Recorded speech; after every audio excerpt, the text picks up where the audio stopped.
The book is Jesus, the Man Who Lives by Malcolm Muggeridge, the BBC broadcaster.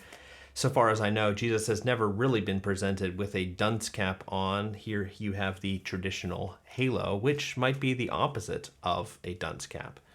Let me read to you something. You can be very sure that nothing fundamental has changed in our knowledge of human reality and the human self since the time of Jesus. Now, that's a quote from Dallas Willard, who was a philosopher in our time, and he studied everything that had been written since the time of Jesus until our time, and that's the kind of quote statement that he feels confident in making. Now, this is apologetics, or a kind of defense of Jesus for us. That is, for those of us who identify with Christ, also for those who don't, because this is something that we need to be very clear on. Who is Jesus? What kind of person is he really?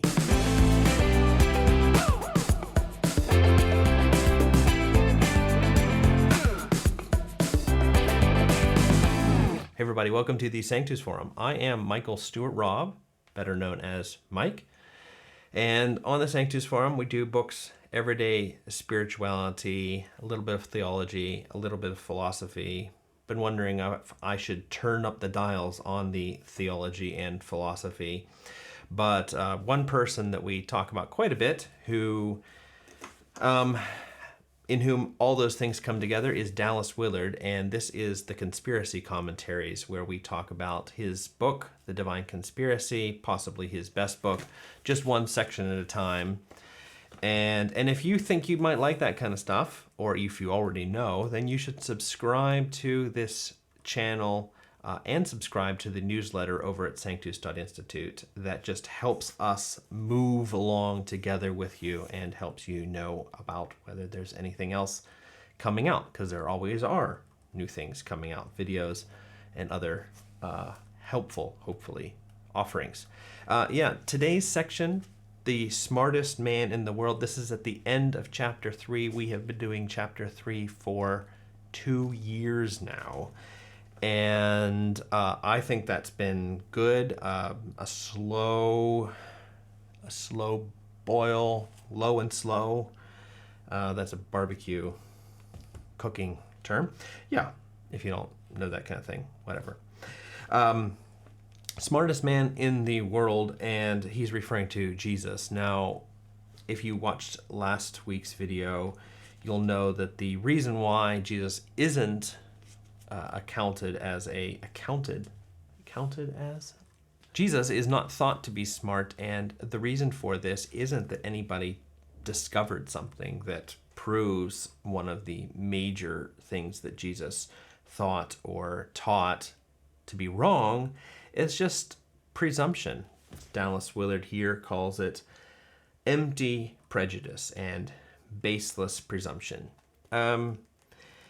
And the way that you can see that this is the case is you just ask people to tell you who has actually given us something that has improved upon Jesus's understanding of reality, and show us where that's actually stated. Now, Willard says that he's done this with some people, and they really can't come up with anything. And the reason is that he is quite an intellectual figure, and they know that he has really done his research on a lot of this stuff, read the whole of intellectual history from the time of Jesus and before up until the present day, and they just know that anything they mention is going to be highly debatable, and Dallas Willard is probably going to have a pretty good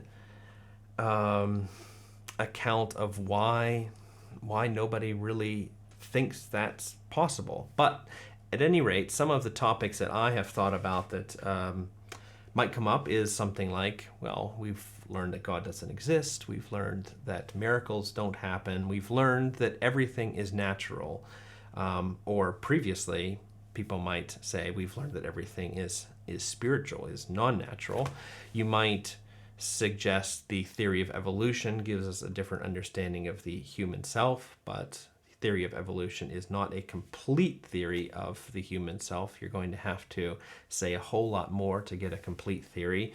Or back to the understanding of God, they might admit, oh yeah, God does exist, but we don't really know what God is like. And so whether God is more like the God of the Quran or more like the God of the Old and New Testament, we don't really know. Now, people who make those kinds of claims, usually they either haven't actually looked into the theory and haven't done it in a comprehensive, philosophical, historical way. Again, this is just where it lives in that kind of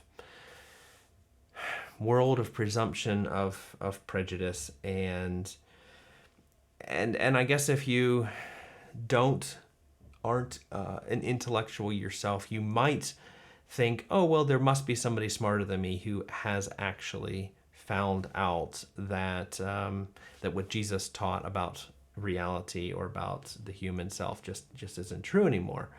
And it might be important for you to just go ahead and follow and check your sources. Now, the point about Jesus is mainly with respect to a couple things. And he says here at the end of the page, for me, that's the 4th paragraph, he says, quite simply, Jesus' work and teaching is essentially based on the substantial reality of the Spirit. Now, you have to go back to that episode in which I was talking about substance last year. It's based on the substantial reality of the Spirit and of the spiritual world. And that's really the thing that Dallas Willard has in mind in this section that Jesus taught on that we haven't found anything better than. Now, he's also going to say later on in the book that Jesus has a very good teaching on what is the good life, as well as who is a good person, as well as how do you become a good person. But in these first chapters, he's still talking about reality. What is reality? And Jesus thought that reality was substantially spiritual. And that's what this whole chapter has been about.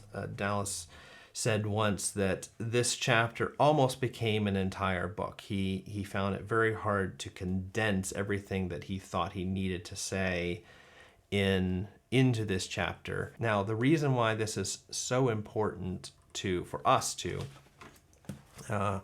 keep in mind is we're the ones who need to relate rightly to Jesus. And by we, I mean those who are connected with Jesus in some way. And we need to be clear for ourselves that we're not following somebody who is only half informed, or somebody who's only partly educated, or because he didn't get a PhD, that therefore he probably doesn't know as much as those who do have a PhD. And we need to be clear about who it is that we have connected ourselves up with. Because as Dallas Willard is going to say again and again in this book, if you think that Jesus isn't an intellectual sharp knife, then you're not going to want to trust your intellectual thoughts to him and ask for his advice on things that you are thinking about. And that's why you might want to think anytime you see a halo, especially around Jesus, as a sign that he really is an intelligent kind of person. I mean, classic lines that you're going to hear in the Divine Conspiracy in this book. And can we seriously imagine that Jesus could be Lord if he was not smart? If he were divine, would he be dumb? And he's talking to people who already have accepted the divinity of Jesus, and yet they haven't put it together that maybe that could also mean that he knows things. And then he continues in his biblical argument to sort of show passages where the early church thought very highly of Jesus's intellect. And the main thing is, well, what do you think of Jesus? Who do you think he is? And I guess that's just the question for you this week, leading up to Christmas, at least for us here in Germany. This is the beginning of the Advent season, and who is it that we are expecting come Christmas? What kind of person? Is it going to be somebody with a dunce cap, or somebody that might have more of the academic, hats that you'd wear at an academic ceremony? That might fit Jesus a little bit better.